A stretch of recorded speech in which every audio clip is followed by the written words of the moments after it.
Hey everyone, this is Stephen Strawn at Cast Iron Cookware, where you can find information to help you better collect, restore, and use cast iron cookware.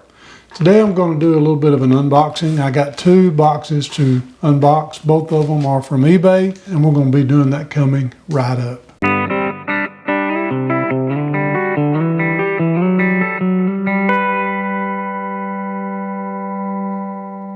Before we get started, I just want to say thank you to everyone that's purchased my product, Easy Beezy Cast Iron Seasoning. Easy Beezy comes in a 3.8 ounce version and a 6.4 ounce version. The purchase of this product helps to keep this channel going, and I just want to say thank you so very much. So let's get on into our video. So I have a couple of pieces to unbox, so let me pull the camera down so you can see what I'm doing. Okay, I have two boxes. We're going to go ahead and start with this one first. I don't really know which piece is in which one, but we're just going to go ahead and break her open.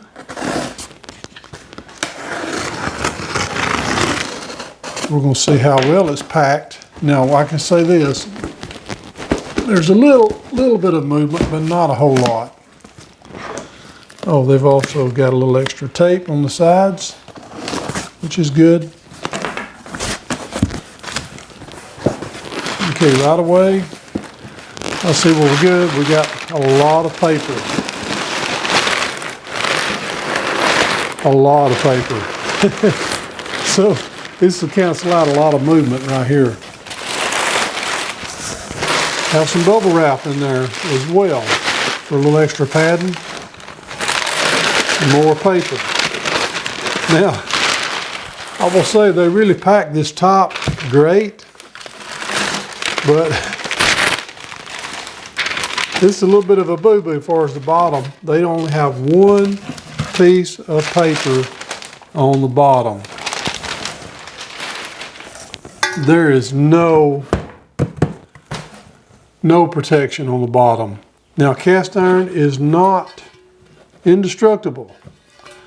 So let me pull this box out of the way.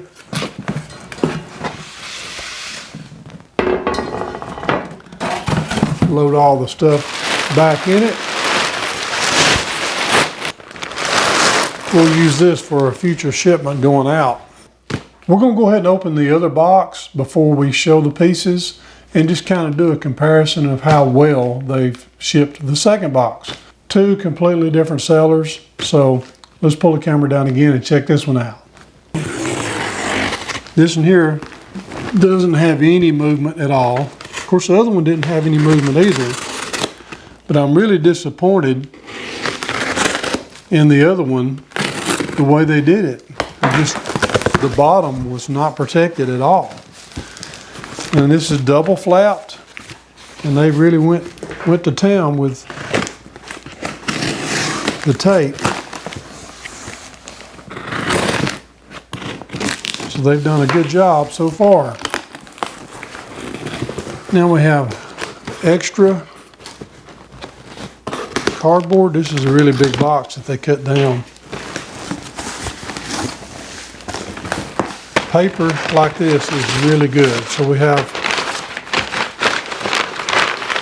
a good stack of paper on the top, and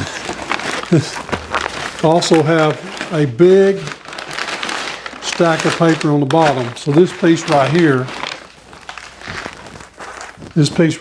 was protected really well inside the box. So let's move this out of the way. Great packaging.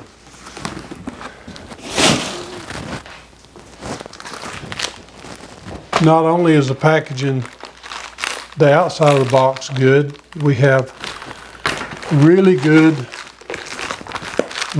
packaging here. We got, the whole thing is covered in tape, and this is not pool noodles. I think this is insulation for piping. Pretty much the same thing as what you'd have with pool noodles. They got it taped up really good. I really don't need to cut through that because I'll be able to use it again. So I need to be a little more careful. Let's see. Be a little more careful here. And just cut the tape.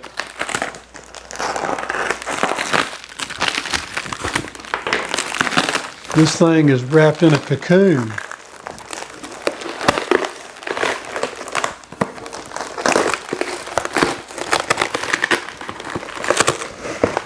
Very, very good.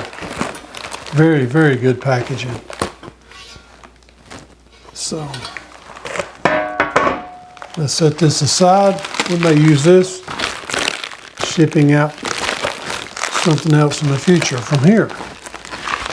Well, I will say this, if you're shipping out cast iron cookware, just remember that it's not indestructible. It is fairly brittle.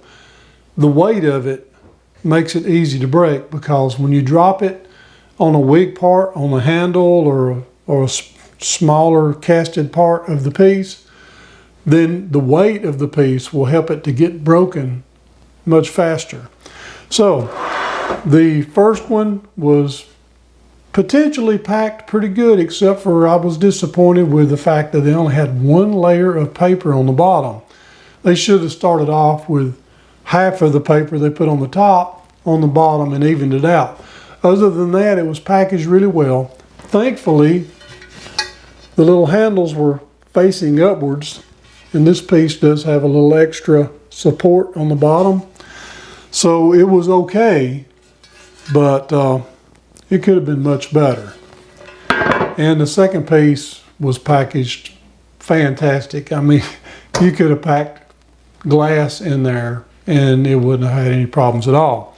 So we're going to share these two pieces. The first piece is a Red Mountain number 8 long griddle, and it's made by Birmingham Stove and Range. It looks a lot like what the Lodge pieces look like, but the handle here is very much longer than what's on the Lodge. The Lodge will be a lot smaller, and the raised letter is pretty cool. I see these sometimes with the letter with the underline, but this is a Birmingham Stove and Range long griddle. They made 3 of these. They made the 8, the 9, and the 10. The 8 is a little easier to find, the 9 is a little harder to find, and the 10 is even harder than that. I don't have the 10 yet, but I did pay a little more than I wanted to. I made an offer and really didn't think I was going to get it, but on the number 8 I paid $50 plus shipping, which was great. I've actually done pretty good. The piece plus the shipping was $83, which was a great deal for this piece right here. Awesome, excited about it.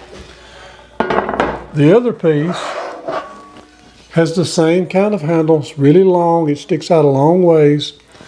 We have a really good cooking surface. We have a raised number 9, and it's underlined, which I like that. And it has a nice little X mark, probably a pattern mark of some kind, or an inspection mark or something, I don't know. But this was in really, really good shape. No pits, no cracks, and sets, both of them set flat. But really excited about this one. Now this one I paid up a little more for. I think I paid $160 for this one plus shipping, and the shipping pushed it up to $210.80. Of course, the shipping was worth paying up for because they've done a great job. But I'm very, very excited with these two pieces. Looking for the number 10, and I got a feeling the number 10 is going to be a little harder to find, and it's probably going to cost me a little more. Oh, by the way, the Red Mountain series in Birmingham Stove and Range ranged from 1930 all the way up until the 1950s. There was a little bit of a crossover from the Red Mountain pieces that went into the 1950s, even though the Century series started in the 1950s. You'll have both of them running pretty much at the same time there for a little while. There's a transition period before they actually discontinued the Red Mountain series. And a lot of the larger scale pieces, they were still pouring them by hand, even though the Decimatic machines were running in the Century series. So there will be some overlap. But really happy about these two pieces. I can't wait to get them hung on the wall and get them added to my BSR collection. Got a few more pieces I'm looking for. I'm looking for the number 10 in the long griddle. I'm also looking for the jumbo. I had a chance to buy one, I actually paid for it and it got backed out. But still looking for the jumbo and a few other little pieces as well. And I'll work on getting them here and there. That's the thing about collecting. Sometimes you just gotta be patient. I hope that you've enjoyed this video, and if you have, please don't forget to subscribe, hit the notification bell, and I promise I'll keep more coming. And thank you again for watching Cast Iron Cookware. Before you go, I would like to share something with you really quickly.